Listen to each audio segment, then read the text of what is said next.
a lot of people always ask me, like, Hasan, what's the conspiracy theory that you think is real, but like, you know, there is at least some evidence that it might not be? It's this one. I'm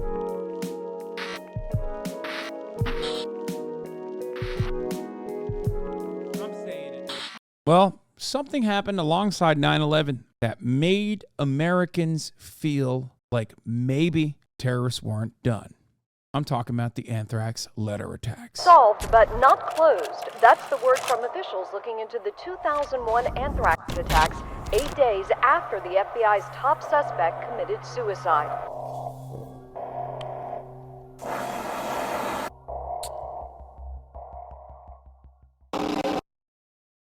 On September 11th, 2001, the United States endured the deadliest terrorist attack in its history, leaving every citizen in a state of disbelief and despair. This attack displayed American vulnerability and established a sense of uncertainty within the nation. In spite of the growing fear and grief, millions came together to rebuild not just what was taken, but the very heart of the American people. Further attacks were anticipated, but it was unclear when or where they would occur, and what form they would take. Unbeknownst to the public, another deadly plan was unfolding with the intention of harming America's people. And you cannot stop us. We have this anthrax. You die now. Are you afraid? Death to America, death to Israel. Allah is great. Another deadly plan was unfolding with the intention of harming America's people and adding to the widespread hysteria.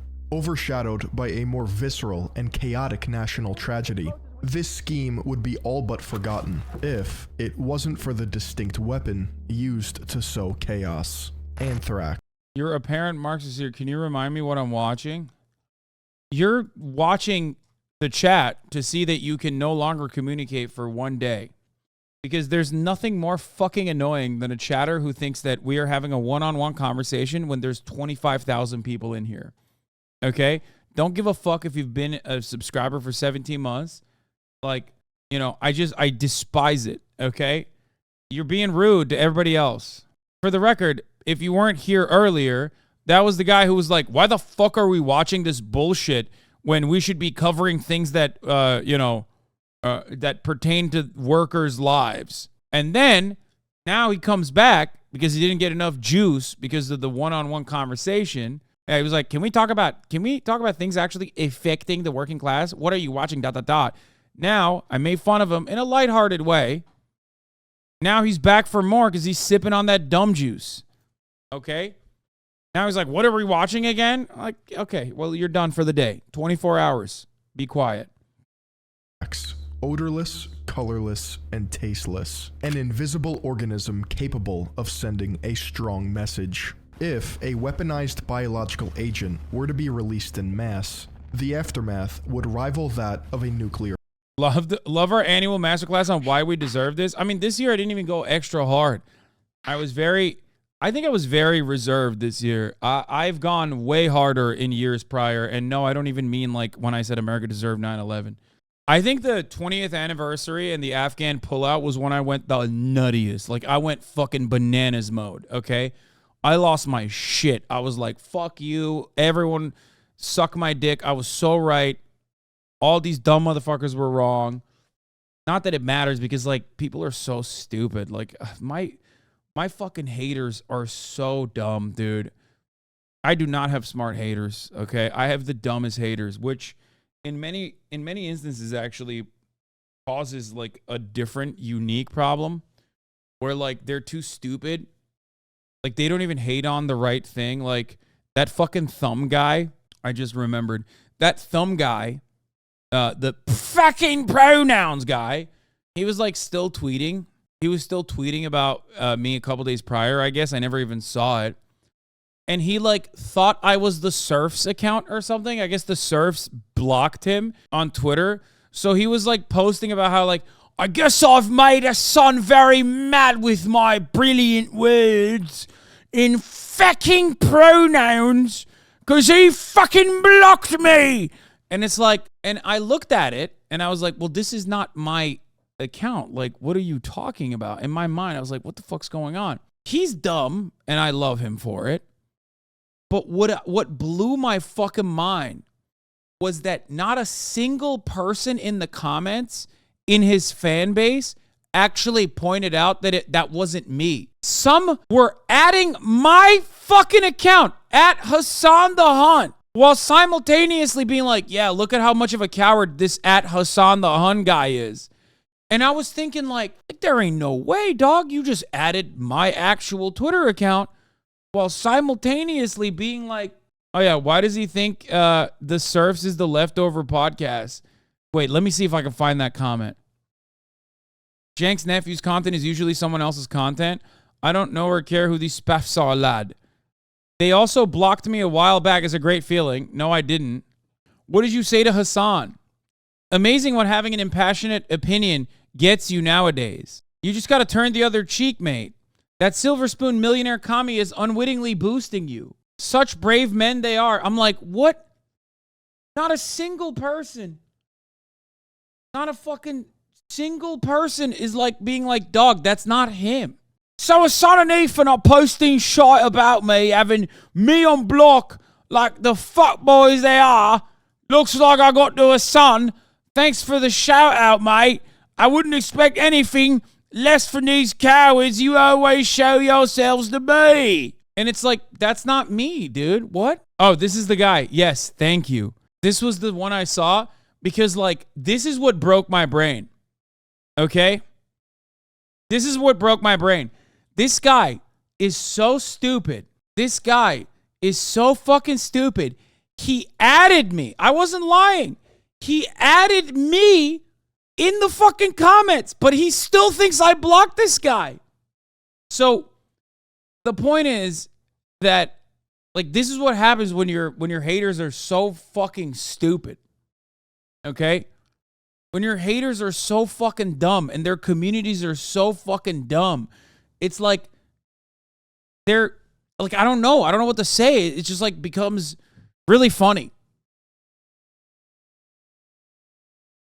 They're like so horny to be like, yeah, fuck Hasan, that they're angry in the comments section about something that didn't happen. And this guy, quite literally, he fucking linked me. He knows what my ad is. And he still doesn't get it. Anyway. But let's get back to the Anthrax letters. Your fallout.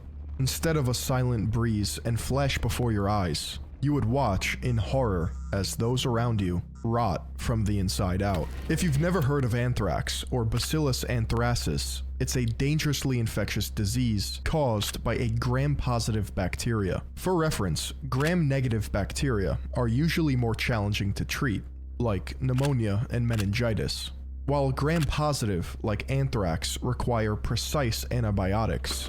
It may sound relatively safe, but the CDC categorizes anthrax as a Category A agent, one that poses an immense possible risk towards public health, with the ability to spread over a large area. There's naturally occurring anthrax, and then there's cultivations made by scientists who have molded it into either medicine or a biological weapon. It's believed anthrax originated in Mesopotamia and Egypt, alongside some of humanity's earliest civilizations, beginning with dormant spores that live among the soil. In some cases, anthrax may last years or even decades in the right environment before decaying. Most often, spores get ingested by a person or domesticated animal, a hotbed loaded with sugars and water. These essential ingredients help turn the spore into a growing cell. Once active, the Sorry, don't mean to be that guy, but pneumonia is usually caused by gram-positive bacteria, not gram-negative like this guy just said. I'll allow it.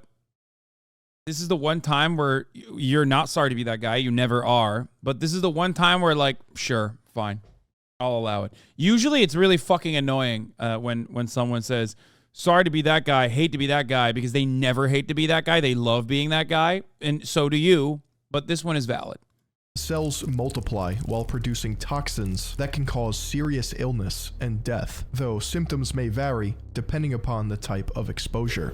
The 4 types of exposure are cutaneous, which affects the skin, bringing about small sores, blisters, and an infamous black ulcer. gastrointestinal, which affects the digestive system and causes nausea, bloody diarrhea, and high fever; injection, which affects skin or muscle tissue, leading to redness, swelling, and a group of blisters. Lastly, there is inhalation, arguably the worst way to contract anthrax, with symptoms similar to the flu or common cold. In just a few days, the infected individual will suffer acute breathing problems that get exponentially more serious, landing them. Hate to be that guy is just a term of speech, not an actual literal phrase. You're being that guy. You should have said hate to be that guy, but hate to be that guy is just a term of speech, not an actual literal phrase.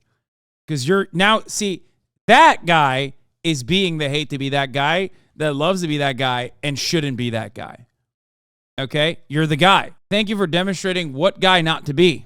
In a hospital or an early grave. Luckily, naturally occurring anthrax inhalation is incredibly rare, and when caught, is easily treatable. Some scholars like to believe that historical accounts such as Homer's Iliad and Virgil's poems detail anthrax outbreaks in the ancient world, as well as theorizing that the fifth plague that struck Egypt during the time of Moses was in fact anthrax, described as a sickness affecting livestock. We should bring it back, honestly. YOLO.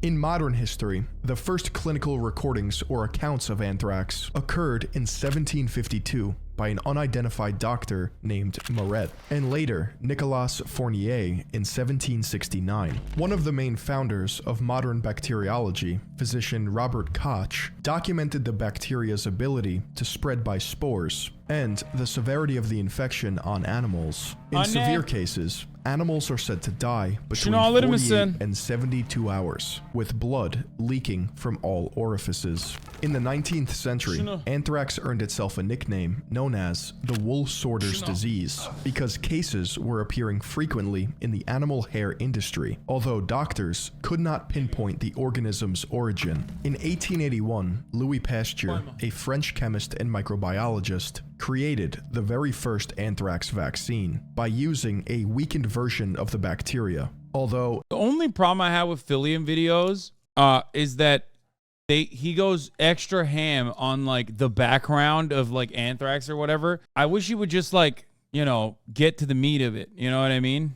Intended for cattle, which significantly decreased its transmission to humans. At the same time, governments were beginning to upgrade their chemical arsenal by any means necessary. In a constant bid to compete with other nations' chemical arms, countries stopped at nothing to develop the latest in warfare, with no regard for collateral damage. Around the early 1930s, Japan had shown interest in producing biological weapons, deciding to conduct research in newly occupied Manchuria.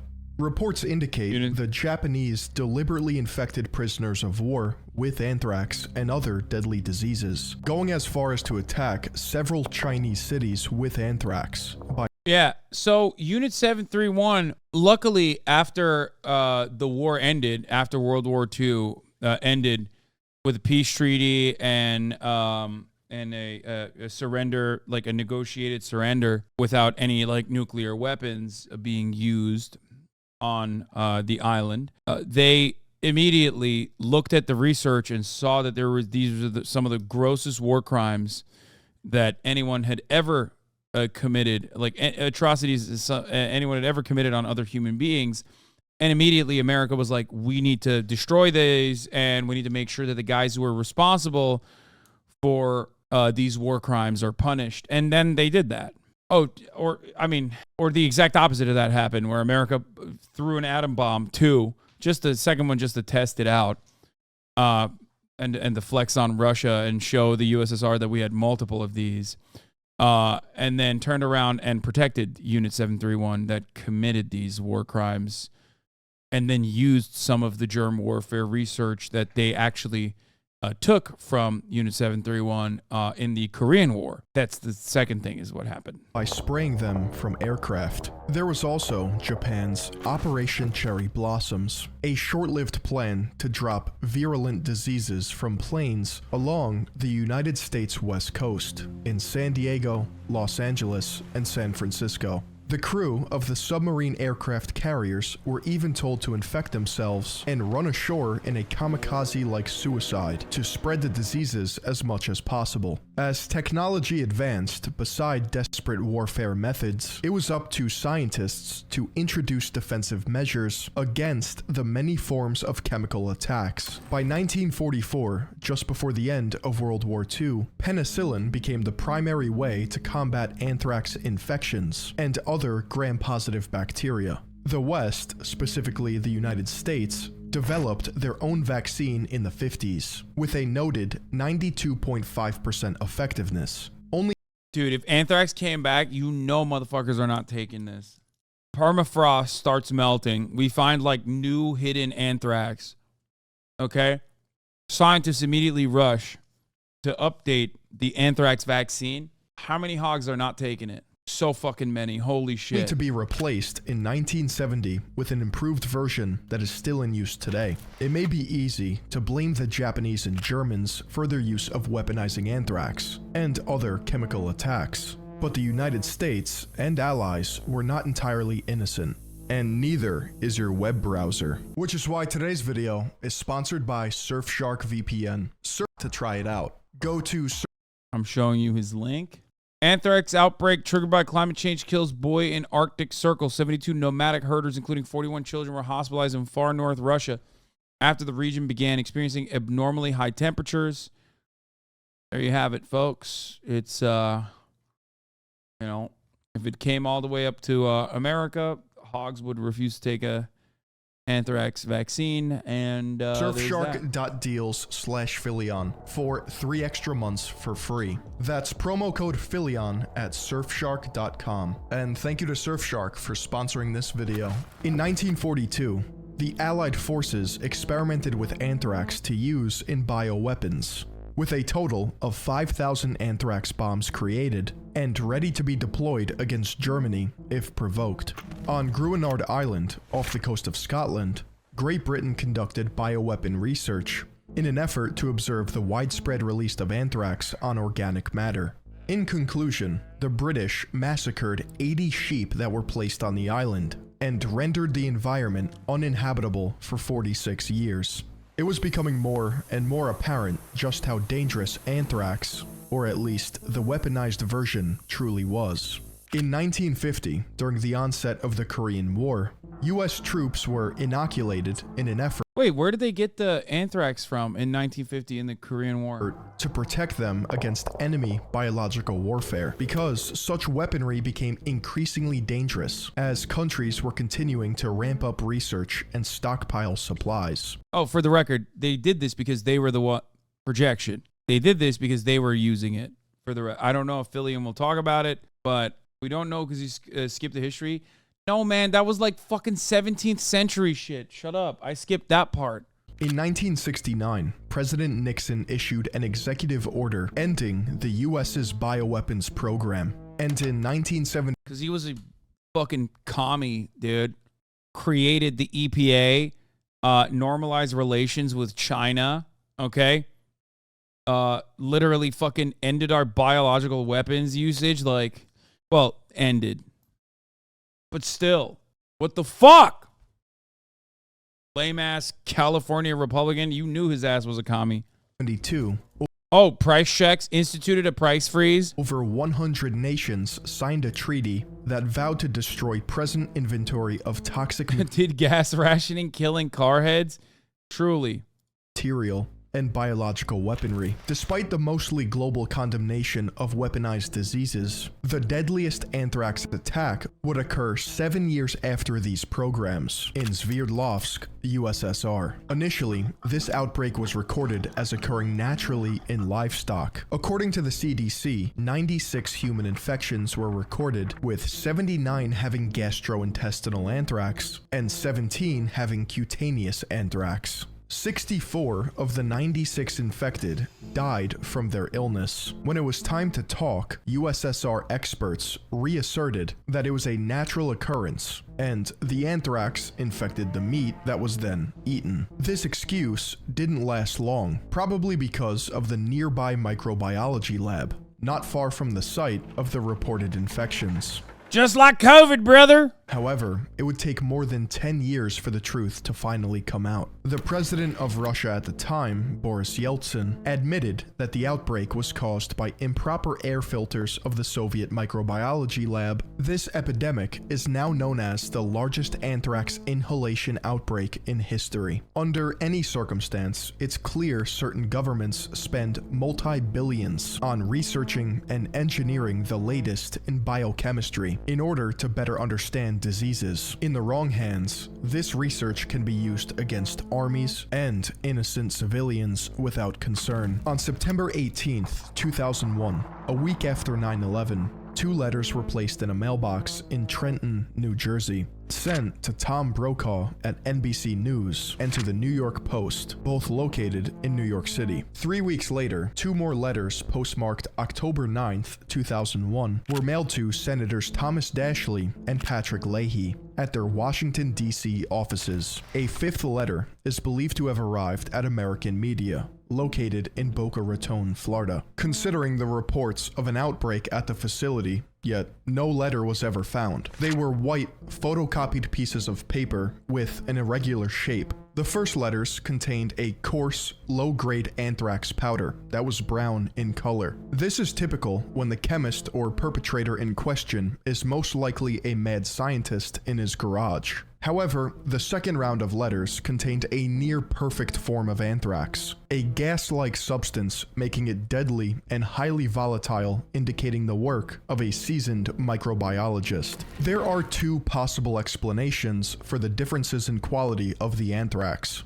1, the attacker wanted to purposely throw off investigators, or 2, the attacker perfected their formulation of anthrax. The anthrax spores would spiral into the air from the ripping of the letter, infecting anyone who breathed them. The New York Post and Brokaw letters were identically handwritten to the letters received by Senators Dashley and Leahy. In total, 22 victims contracted anthrax as a result of the mailings, although the DOJ's investigative summary includes another 31 who tested positive for exposure to anthrax spores, as well as 10,000 more people who were deemed at risk from possible exposure and were given antibiotics as a precaution. Of the 22, 11 contracted inhalation anthrax by inhaling the spores. The other 11 suffered from cutaneous anthrax by absorbing it through their skin.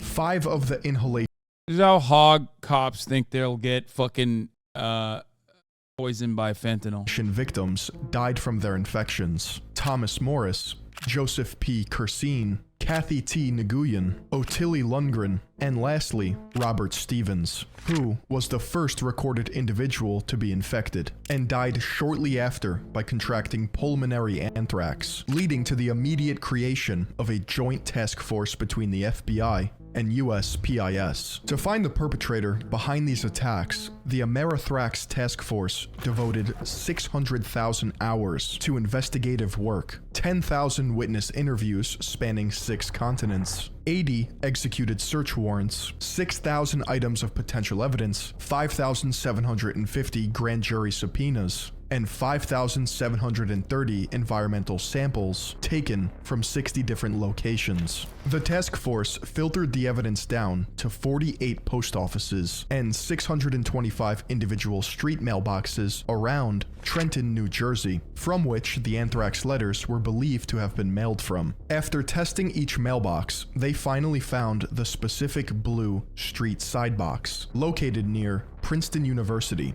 which came back positive for anthrax contamination. At the same time, the anthrax contained within the letters was closely examined to figure out its origin. Yeah, where could it have come from? And commercial universities assisted the FBI using resourceful techniques, including scanning electron microscopy to find the source. The task force immediately began looking into scientists, especially those at the United States Army Medical Research Institute of Infectious Diseases, or USAMRID, to determine if anyone had any dirty laundry. It was first believed that Dr. Stephen J. Hatfill was the suspect, as numerous individuals called the FBI, suspecting him as the killer. It was also noted that he filed multiple prescriptions for Cipro around 2001, the only FDA-approved drug to treat inhalation anthrax. On another note, Dr. Hatfill created an unpublished book which involved a determined terrorist stalking Washington with a brave American researcher devoted to stopping a biodisaster. None of the hearsay or coincidences could be linked to Hatfill being the one behind the 2001 anthrax attacks.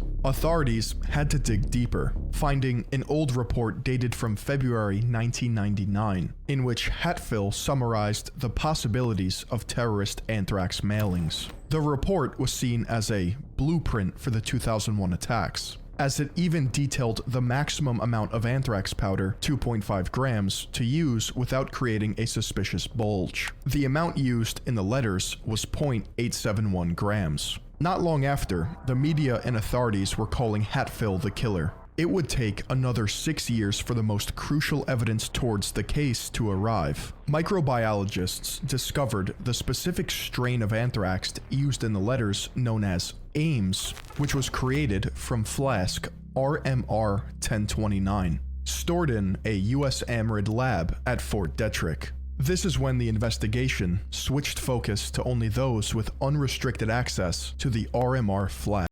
What? Dude, hopefully nothing bad happens to the samples so that like they can adequately test it, right? To see where it was where it was coming from. You know what I mean?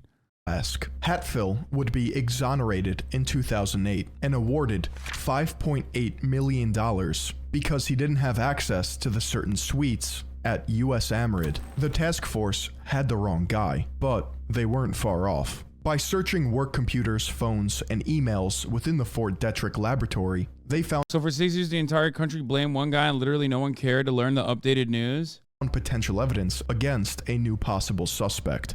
Dr. Bruce Ivins, a senior biosecurity researcher. Bruce Ivins was born in Lebanon, Ohio in 1946. He was the youngest of 3 brothers and admired his father, a pharmacist who owned a local drugstore. According to Charles, one of Bruce's older brothers, their mother was extremely violent and abusive during their childhood. He recalled a time when his mother threw herself down a flight of stairs while pregnant with Bruce, who she wanted to abort. It's obvious why Bruce followed in his father's footsteps, Lebanon, Ohio, with science in school. Subtle foreshadowing came in the form of his senior thesis, a dissertation on the toxicity of disease-causing bacteria. Bruce was an undoubtedly skilled scientist for 36 years, 18 of which were at the Fort Detrick facility in Maryland. After news of the 1979 Sverdlovsk anthrax outbreak, Bruce, who had been concerned with Legionella, cholera, and chlamydia,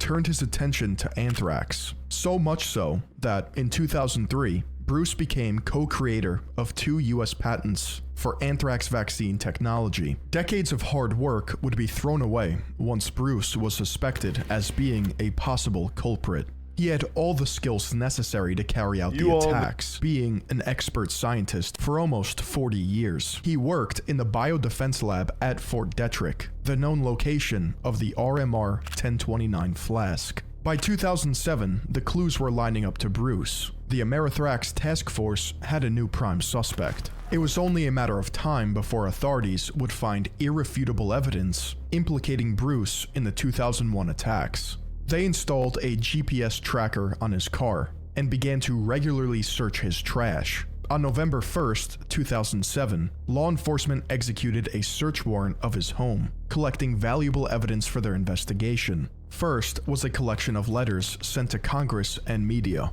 that which held similarities to the anthrax letters. There were also 3 handguns, 2 stun guns, a taser, electronic detection devices, and apparent spying software. Either Bruce was readying for another attack or expecting the zombie apocalypse, because he was also using his basement as a makeshift firing range. As time passed and the evidence was organized, Bruce became the only suspect. I mean, who else could it be? Bruce liked to take— Yeah. Well, you know, good thing we have all the answers, right? Certainly nothing will happen to Bruce that will stop this investigation. I mean, we'll be able to find out after the top of the hour ad break is over, or just kidding. Will I paywall it with the top of the hour ad break, urging you to subscribe so you know the actual answers to what will happen. Subscribers will know because they won't get paywalled for 3 minutes. Whereas at the top of the hour, there's a 3-minute ad break. And if you're not subscribed, you will see the ad. Instead, here's the 3-minute ad break now.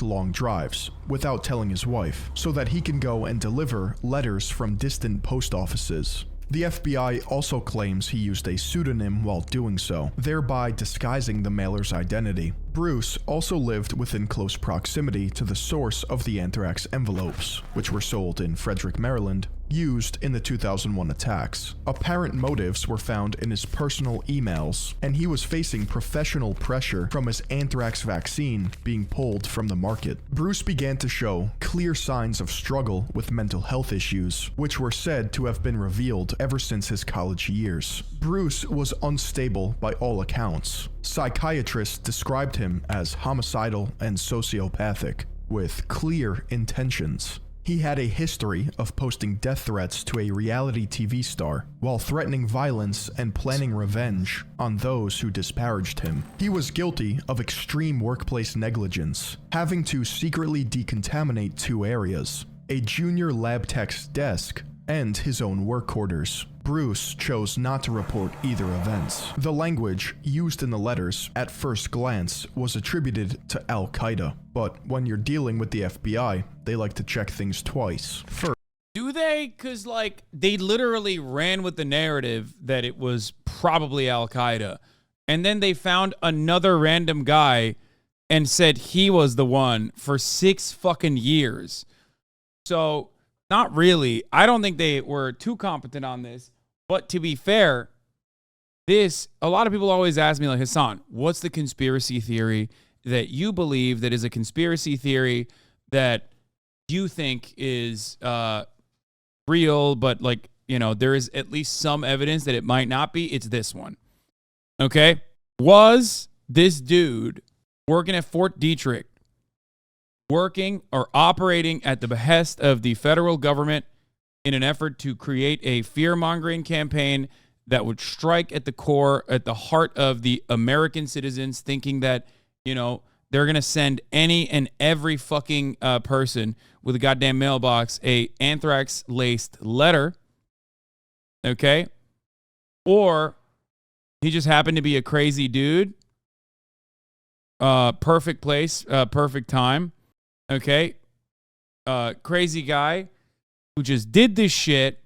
Or a third option, that crazy guy that the government knew was capable of doing some shit like that, nudged in a specific direction, and then they took their sweet-ass time with the investigation because it, again, freaked Americans out and basically universalized the 9/11 experience, like the fear of 9/11 for everywhere, for Americans all around the country. First, all of the letters featured the date 09/11/01. The text indicated some form of Islamic terrorism, along with instances of the letters A and T being bolded. When the letters were separated, investigators got the following message: TTT, AAT, TAT. Triple T equals phenylalanine, and its single letter designator is F. AAT is asparagine, and its single letter designator is N. TAT is tyrosine, which has the single letter designator of Y. 2 messages were taken from this: PAT, the nickname of a former colleague, Patricia Warsham, and FNY, fuck New York. According to the Fed's witness testimony, Ivins was a well-known critic of New York. It also just so happens that Bruce was interested in secret codes, owning at least 1 book dedicated to cryptology. A week before his planned arrest, Bruce threw out the cryptology book and came back outside at 1 a.m. to confirm his trash had been picked up.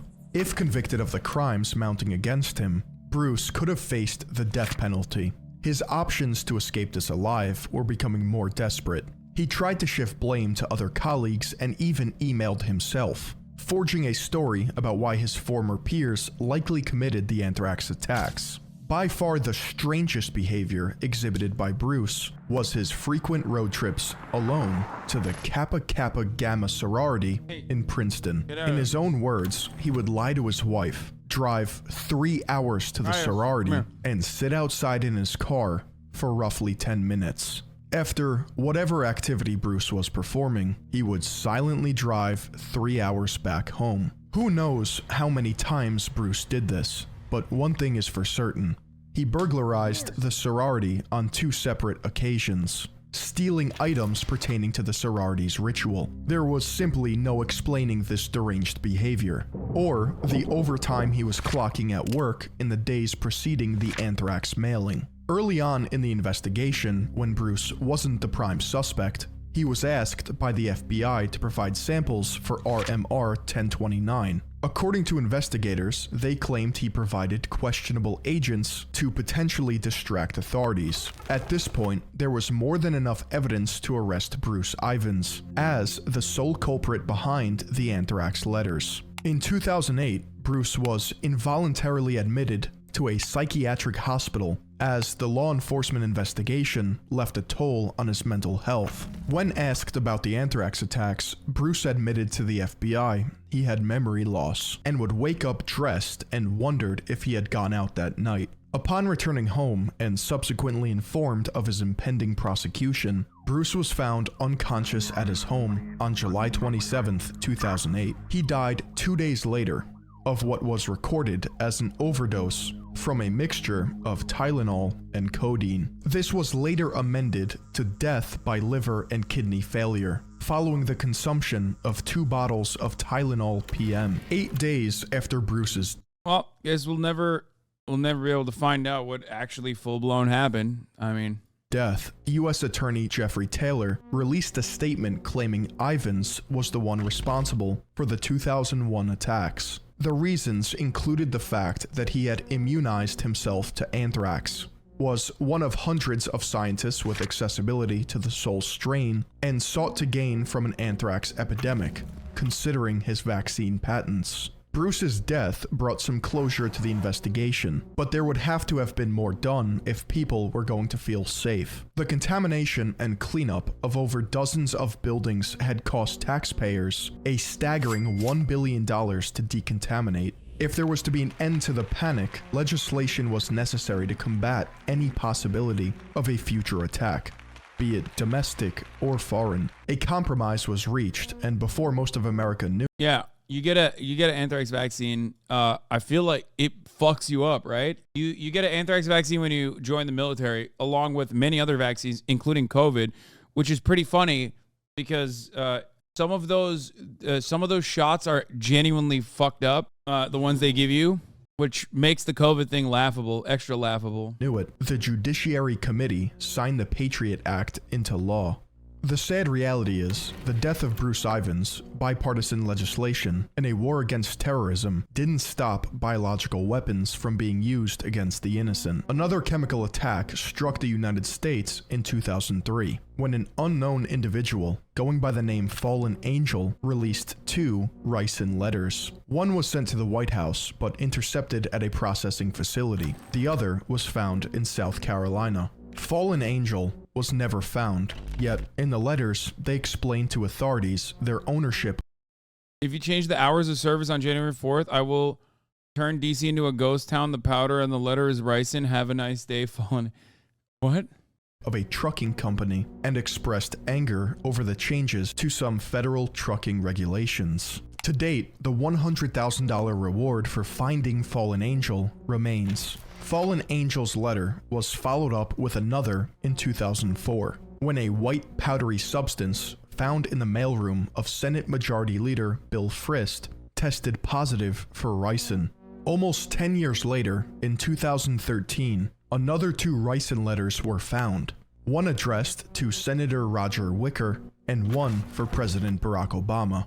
These letters were also intercepted, and the perpetrator was eventually found. James Everett Dutchke, a man from Mississippi, who was sentenced to 25 years in prison. One of the previous ricin letters was never tied to anyone, showing just how difficult it is to pinpoint a suspect in biological attacks. especially the right one. In stark contrast to the FBI's case against Ivins, PBS Frontline, McClatchy, and ProPublica launched an investigation that paints a different picture. With years to look over the FBI's claims, these sources state that there would have been a significant amount of doubt against their anthrax suspect. The FBI was convinced that they had their guy. After all, he was a total weirdo who exhibited near psychopathic behavior and devoted a portion of his life to studying anthrax. It had to have been him. The fact remains, Ivins never had a chance to defend himself in a court of law.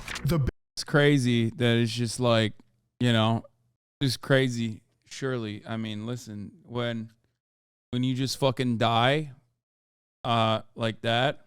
Biggest discrepancy between the FBI's account and ProPublica's is Ivan's deception of law enforcement. On one hand, the FBI claims that he sent them shoddy samples of anthrax spores for testing. They disclosed 2 potential samples that he provided. In reality, he sent them 4, 3 of which had the identical biomarkers known as morphs, which would indicate that the anthrax spores came from his flask RMR 1029. This proves that if Ivins was in fact the bioterrorist, he wasn't trying to cover his tracks, as he sent them spores that actually matched the anthrax strain in the letters. In other words, if Ivins was the killer, he just gave them the murder weapon. The question is, why would he cooperate with the FBI willingly if he's the one who fucking actually committed these crimes, right?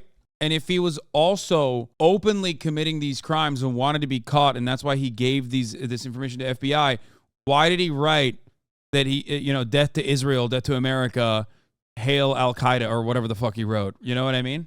Why would he do that? Over the course of the FBI's investigation, Ivins worked hand in hand with law enforcement to try and find the source of the anthrax. He wasn't the only one with access to RMR 1029.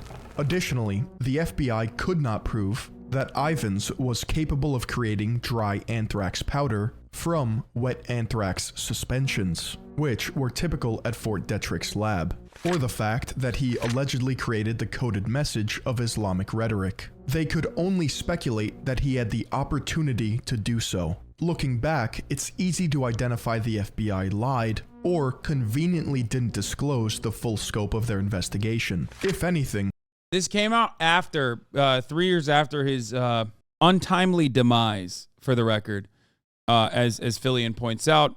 This is the ProPublica article. FBI and Justice Department investigators say the Army microbiologist submitted a deceptive sample of anthrax to cover up his role as a perpetrator of the 2001 anthrax letter attacks. Turns out that's not the case. Records found by PBS Frontline show Ivins made available 3 other samples of spores, each of which match those used in the letters, which doesn't make sense. The bureaucratic investigators in charge of prosecuting the anthrax attacker overstated their certainty. Was it Hatfill or Ivins all along? Did an unknown third suspect escape justice? When it comes to the truth, we may never know. We can only decide who to trust. Many of Ivan's former colleagues, by the way, even though he's weird, at the Germ Research Center in Fort Detrick, where they worked, his investigation tested Dugway material and other spores in his inventory, is among numerous indications that the FBI got the wrong man.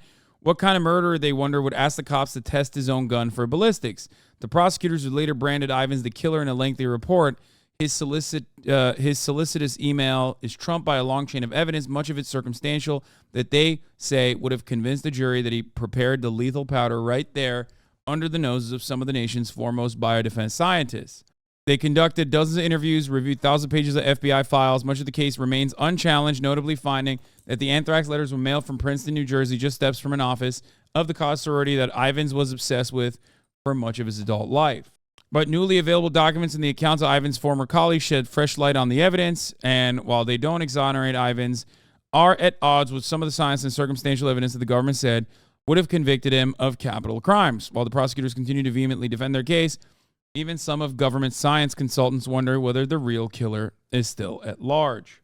Prosecutors said he tried to hide his guilt. They lied about that. Paul Kemp, who was Ivins' lawyer, said the government never told him about the two of the samples discovery called incredible. The fact that the FBI had multiple samples of Ivins' spores that genetically matched anthrax in the letters, Kemp said, debunks the charge that the biologist was trying to cover up his tracks. What I don't understand is, like, why would the FBI just simply not say that he didn't try to fucking interfere with the investigation? It was him, and he leaked it.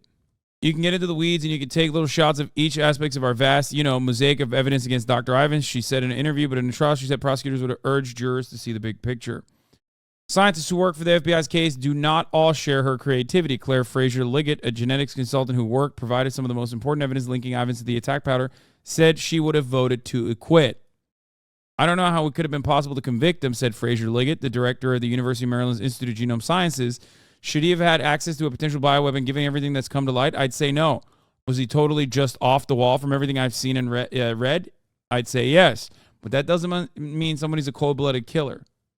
The Justice Department formally closed the Anthrax case last year. In identifying Ivins as the perpetrator, prosecutors pointed to his deceptions, his shifting explanations, his obsessions with sorority and former lab technician, his penchant for taking long drives to mail letters under pseudonyms from distant post offices after he fell into drinking and depression with the FBI closing in, his violent threats during group therapy sessions, an FBI search of his home before he died turned up a cache of guns and ammunition. Most of all, prosecutors cited the genetics test as conclusive evidence. Yet the FBI never could prove that Ivins manufactured the dry powder from the type of wet anthrax suspensions used at Fort Detrick. It couldn't prove that he scrawled letters mimicking the hateful rhetoric of Islamic terrorists. And it couldn't prove that he twice slipped away to Princeton to mail letters to the news media outlets and 2 U.S. senators. It could prove only he had an opportunity to do so undetected. So, yeah. It's like one of those very weird, mysterious situations where he's like a weird guy, and it could have been him, but there's no real evidence beyond fucked vibes. And also on top of that, the government literally just had the wrong guy for 5 years. They just like falsely claimed the wrong guy was responsible for this, whose vibes were also fucked in some ways. So just remember that. They were like, oh, well, the details of the first guy's situation was also circumstantial and kind of fucked.